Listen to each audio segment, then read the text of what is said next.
Chapter 7 Wonderful Incarnation. Sai Baba knew all yogic practices.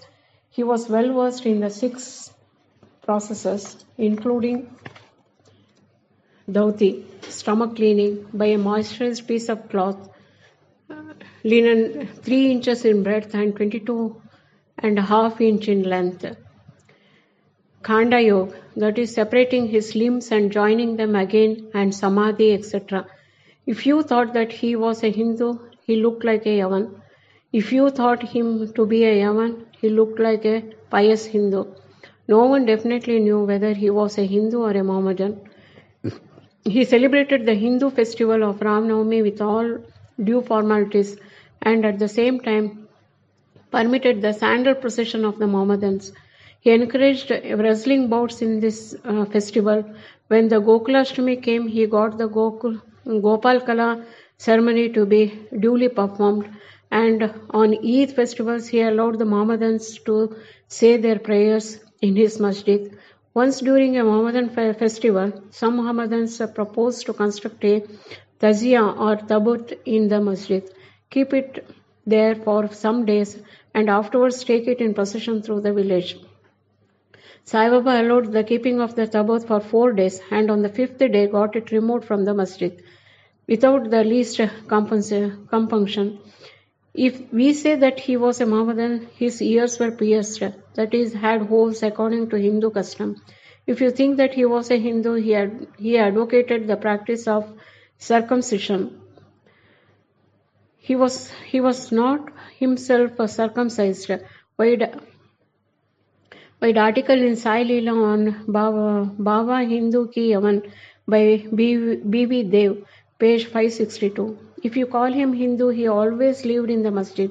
If Mohammedan, he had always the Duni sacred fire there, and the following things which were contrary to Mohammedan religion, that is, grinding on the handmill, blowing of the conch and bells, oblation in the fire, bhajan, giving of food, and worship of Baba's feet by means of arghya were allowed there.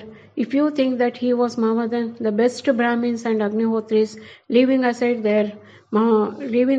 their orthodox ways, fell prostrate at his feet.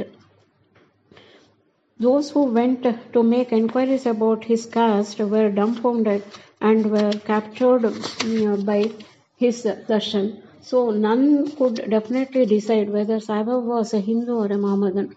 This is no wonder, for he was completely surrenders himself to the Lord by getting rid of his egoism and body consciousness, thus becomes one with him and has nothing to do with any questions of caste or nationality. Baba saw no difference between any 2 castes and even between beings. He took meat and fish with fakirs but did not grumble when dogs touched the dishes with their mouths. Such a unique and wonderful incarnation was Sai Baba. On account of his merits in my past birth, I had the good fortune to sit at his feet and enjoy his blessed company. The joy and delight I arrived therefrom was incomparable. In fact, Sai Baba was pure Anand and consciousness. I cannot sufficiently describe him, his greatness and uniqueness. He who took delight at his feet was established in his own self. Many sannyasis, sadhakas, and all sorts of men aspiring for salvation came to Sai Baba. He always walked, talked, and laughed with them, and always uttered, Allah Malik, God is the sole owner. He never liked discussion or disputation. He was always calm and controlled. Though irritable at times, always preached Vedanta, and nobody knew till the last who was Baba. Princes and poor people were treated alike by him. He knew the inmost secrets of all, and when he gave expression to them, it was surprised. He was the repository of all knowledge. Still he feigned ignorance. He also disliked honor. Such were the characteristics of Sai Baba. Though he had human body, his deeds testified to his godhood. All people considered him as the God in Shri. Behavior of Sai Baba. Ignorant that I am, I cannot describe Baba's miracles. He got almost all the temples in Shirdi repaired, though through Tata Patel, the temples of Shani, Ganapati, Shankar Parvati, village deity and Maruti were put in order. His charity was also remarkable. The money he used to collect as dakshina was freely distributed, rupees 20 to some, rupees 15 to some, 50 to others every day. The recipients thought that this was pure charity money, and Baba wished that it should be usefully employed. People benefited immensely by having Baba's darshan. Some became hale and hearty. Wicked people were turned into good ones. Leprosy was cured in some cases. Many got their desires fulfilled without any medicines being put in the eyes. Some blind men got back their sight, and some lame ones got their limbs. Nobody could see the end of his extraordinary greatness. His fame spread far and wide, and pilgrims from all sides flocked into Shirdi. Baba had his asan near the dhuni and always rested there. He sat there in meditation, sometimes without a bath. He used to tie a small white turban on his head and wear a clean dhota around his waist and a shirt on his body. This was his attire in the beginning. He first practiced medicine in the village. He examined patients and gave medicines. He was always successful and he became famous as a hakim. A curious case may be narrated here. One devotee had his eyes quite red and swollen. No doctor was available in Shirdi. The other devotee took him to Baba. In such cases, other doctors would use ointments, unguents, cow's milk, and camphorated drugs, etc. Baba's remedy was quite unique. He pounded some biba, some carpus anacardium, that is marking nuts, and made 2 balls of them and thrust them in each eye of the patient and wrapped a cloth bandage around him. Next day the bandage was removed and water was poured over them. The inflammation subsided and the pupils became white and clear. Though the eyes were very delicate, the beavers caused no hurt but removed the disease from the eyes. Many such cases were cured. This is only one instance in this regard. Baba's yogic practices. Baba knew all the processes and practices of yoga. 2 of them will be described here. Dauti Kriya or cleansing process. Every 3rd day, Baba went to the well near a banyan tree at a considerable distance from the masjid, washed his mouth and had a bath. On one occasion, he was seen throwing up his intestines, clean them inside, outside, and place them on a jam tree for drying. There are people in Shirdi who have actually seen this and who have testified to this fact. Ordinary dhoti is down by moistened piece of linen, 3 inches broad, 22.5 inches long, 22.5 feet long. This piece is gulped down the throat and allowed to remain in the stomach for about half an hour for being reacted there and then taken out. But Baba's dhoti was quite unique and extraordinary.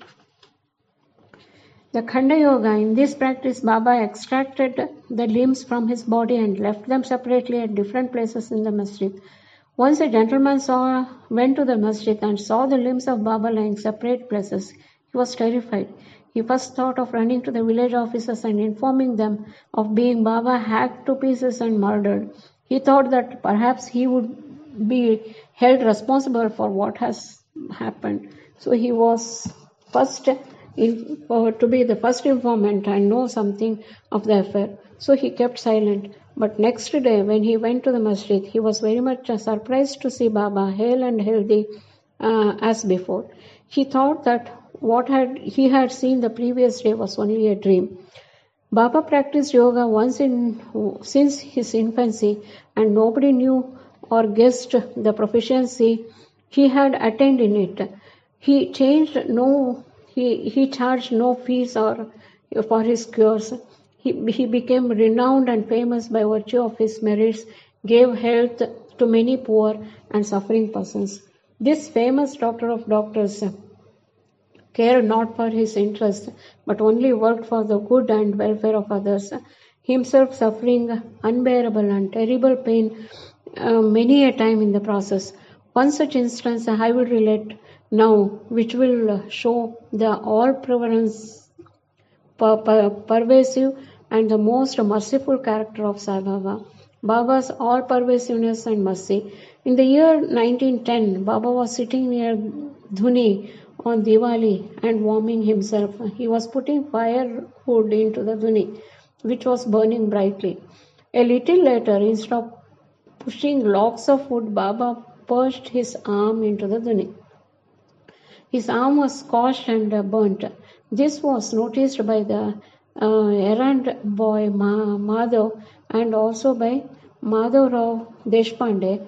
They at once ran to Baba, and Madhavrao clasped Baba by his waist from behind and dragged him forcibly backwards and asked, "Deva, why you have done this?" Then Baba came to his senses and replied, "The wife of a blacksmith at some distant place was working the bellows of the furnace. Her husband called her. Forgetting that her child was on her lap, she got up hastily, and the child was slipped into the furnace. I immediately thrust my hand into the furnace and saved the child. I do not mind my hand being burnt, but I am glad that the life of the child is saved."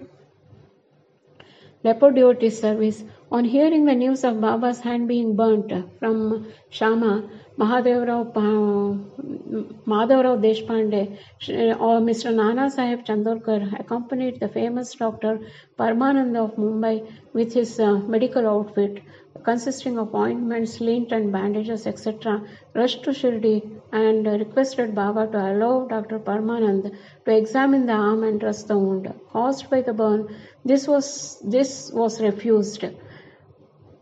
Ever since the burnt arm was dressed by Babaji Sinde, a leper devotee, his treatment consisted in massaging the burnt part with the ghee and then placing a leaf over it and bandaging it tightly. Mr. Nana Sahib Chandorkar solicited Baba many a time to unfasten the bandages, get the wound examined, dressed and treated by Dr. Parmanand, with the object that it may heal first. Dr. Parmanand himself made similar requests, but Baba postponed it by saying that Allah was his doctor and did not allow his arm to be examined. Dr. Parmanand's medicines were not exposed to the air of Shirdi and they remained intact. And he had the good fortune of getting a darshan of Baba. Babaji was allowed to treat the hand daily. After some days, the arm healed and all were happy. Still, we do not know whether any trace of pain was left or not. Every morning, Babaji went through his program of untying the bandages, massaging the arm with ghee and tightly bandaging it again. This went on till Baba's Samadhi. Sai Baba, a perfect Siddha as he was, did not really want this treatment, but out of love for his devotees, he allowed the Upasana service of Babaji to go on uninterrupted all along. When Baba started for Lendi, Babaji held the umbrella over him and accompanied him. Every morning when Baba sat near the post close to the Dhuni, Babaji was present and started his service. Babaji was a sinner in his past birth. He was suffering from leprosy. His fingers had shrunk. His body was full of pus and smelling badly.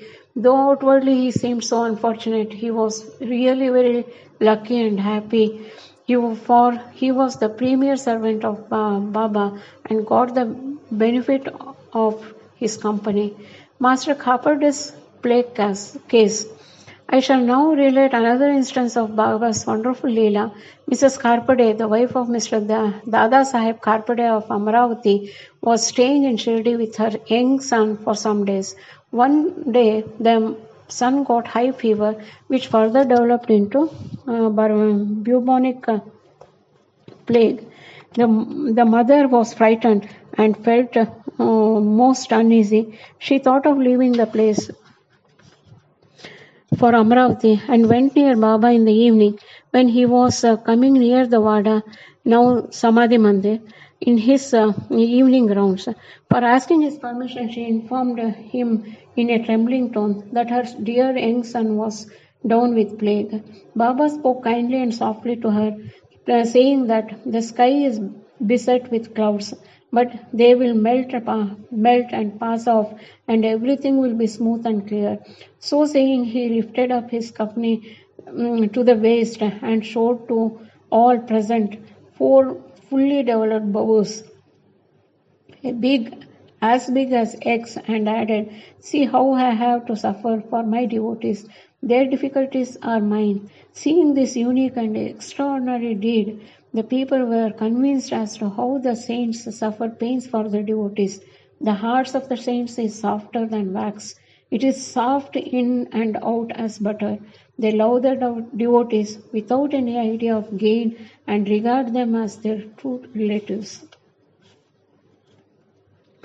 Going to Pandharpur. I shall now close this chapter after relating a story illustrating how Sai Baba loved his devotees and anticipated their wishes and movements. Mr. Nana Sahib Chandorkar, who was a great devotee of Baba, was Mamaldar at Nandapur in Khandesh. He got an order of transfer to Pandharpur. His devotion to Sai Baba bore fruit as he got an order to go and stay at Pandharpur, which is regarded as the Bhu Vaikunta, heaven on the earth.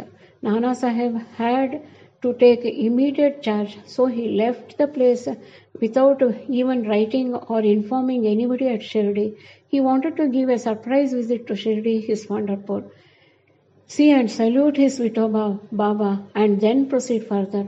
Nobody knew of Baba Nana Sahib's departure for Shirdi, but Sai Baba knew all about this, as his eyes were everywhere. As soon as Nana Sahib approached Nimgaon, a few miles from Shirdi, there was a stir in the masjid at Shirdi. Baba was sitting and talking with Malsapati, Appa Shinde and Kashiram. Then, when he at once said, let us all 4 do some bhajan. The doors of Pandharpur are open. Let us sing merrily. Then they began to sing in chorus. The bhava of the song being, I have to go to Pandharpur and I have to stay on there, for it is the house of my Lord. Baba sang and the devotees followed him. After a short while, Nana Sahib came there with his family, prostrated before Baba, and requested him to accompany them to Pandharpur and stay with them there. This solicitation was not necessary, as the devotees told Nana Sahib that Baba was already in the mood of going to Pandharpur and staying there. Hearing this, Nana Sahib was moved and fell into Baba's feet. Then after getting Baba's permission, Udi, ash and blessings, Nana Sahib left for Pandharpur. There is no need to Baba's stories. There is no end to Baba's stories. But let me now stop here, reserving for the next chapter other topics such as importance of human life, Baba's living on alms, Bhaiji Bai's services, and other stories. Bow to Shri Sai. Peace be to all.